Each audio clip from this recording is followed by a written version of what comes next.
মানুষের নেচার, সৃষ্টিগত দিক থেকেই মানুষ এরকম যে কারো না কারো গোলামি পছন্দ করে। যারা আল্লাহর গোলামি করে না, যারা নাস্তিক হিসাবে নিজেদেরকে পরিচয় করায় দেয়, ওরাও কিন্তু গোলামি করে, কিন্তু ওরা এটা বোঝে না। ওরা করে শয়তানের গোলামি। কার গোলামি করে? কথা বলবেন সবাই। কার গোলামি করে? শয়তানের গোলামি করে। মূল কথা হলো, এই যে গ্লাসটা রাখা আছে এখানে, যদি এর অর্ধেকটা পানি রাখা থাকে আর ওপরের অর্ধেকটা ফাঁকা থাকে, আপাতত দৃষ্টিতে আমরা দেখব যে গ্লাসের অর্ধেক পানি আর অর্ধেক ফাঁকা, কিন্তু প্রকৃত অবস্থা হলো আজকের বিজ্ঞান বলছে এই গ্লাসটা ফাঁকা নাই, পুরোটাই ভরা আছে। অর্ধেকটা পানি আর বাকি অর্ধেকটা অক্সিজেন দিয়ে ভরা আছে। তার মানে গ্লাস কি খালি আছে? খালি নাই, কোনো জিনিস খালি থাকে না। তো আমাদের মেন্টালিটি যদি এরকম হয় যে আমরা আল্লাহর গোলামি করব না, যারা নিজেদেরকে মুক্ত মনে করে, নাস্তিকরা কিন্তু মনে করে যে আমরা মুক্ত, আমরা আল্লাহর গোলাম না, আমরা কোনো বাইন্ডিংয়ের মধ্যে নাই, আমরা ফ্রি, তারা শয়তানের গোলামি করে। ঠিক কিনা বলেন? আমরা গোলাম কার? আরো জোরে বলেন কার? আল্লাহর গোলাম হিসাবে এক নাম্বার এবং সবচাইতে গুরুত্বপূর্ণ কাজ হলো নামাজ।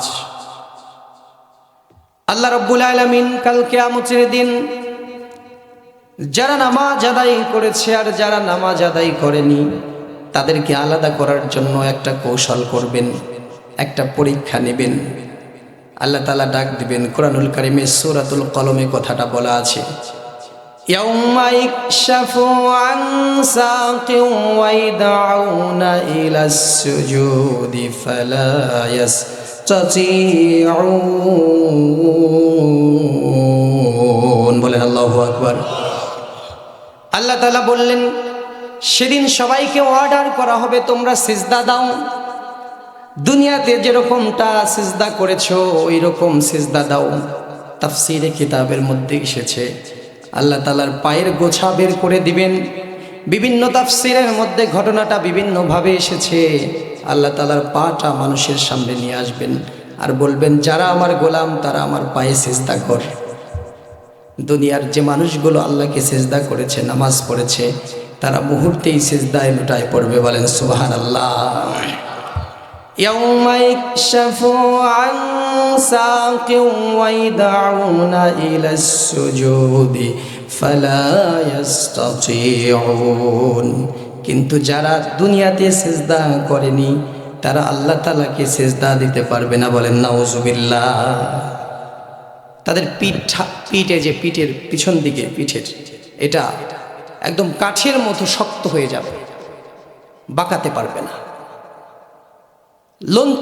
লজ্জিত অপমানিত হয়ে তারা হাসরবাসীর সামনে মুখ লুকাতে চাইবে।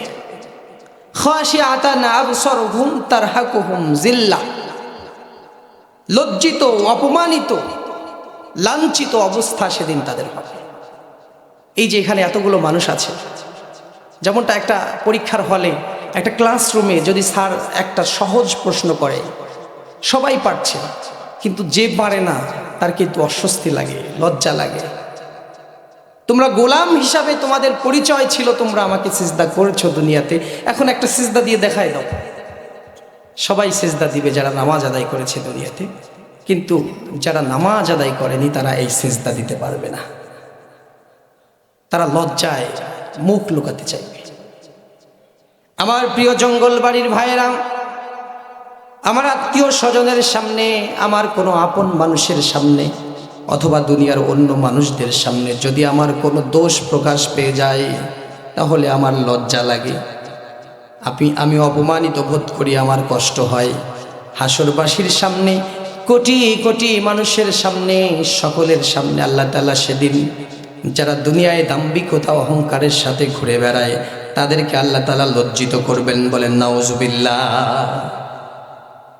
আর এই নামাজের কথা কোরআনুল কারীমে অনেক জায়গায় এসেছে।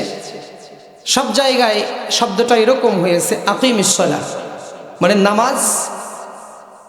সবাই বলেননি নামাজ কায়েম করো, পড়ার কথা কিন্তু বলে নাই।